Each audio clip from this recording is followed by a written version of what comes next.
મિત્રો હું અંદર ગળું છું ગુફામાં, તમે જોઈ શકો છો। અહીંથી આ ગુફામાં જવાનો અંદર રસ્તો છે, તમે જોઈ શકો છો।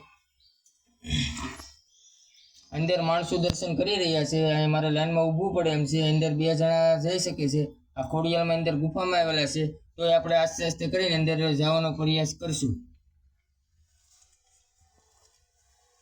તમે જોઈ શકો છો આ માતાજીનું સ્થાનક છે, માં ખોડલમાંનું અહીંયા નીકળેલા છે। આપણે પુલ અંદર વહી જાય, અંદર જઈને નજારો જોઈએ।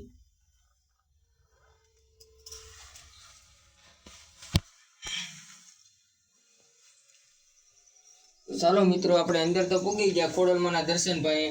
આ ખોડલમાંનું મંદિર છે, તમે જોઈ શકો છો। આ દેલવાડા ગામમાં આવેલું છે આ ખોડિયાલમાંનું મંદિર છે। અંદર માતાજી નીકળેલા છે, માં ખોડલમાં કહેવાય છે। આ ગુફામાં આવેલું છે, તમે અંદરનો નજારો જોઈ શકો છો। એટલી કઈ જગ્યા છે, અહીંયા માણસો દર્શન પણ કરે છે।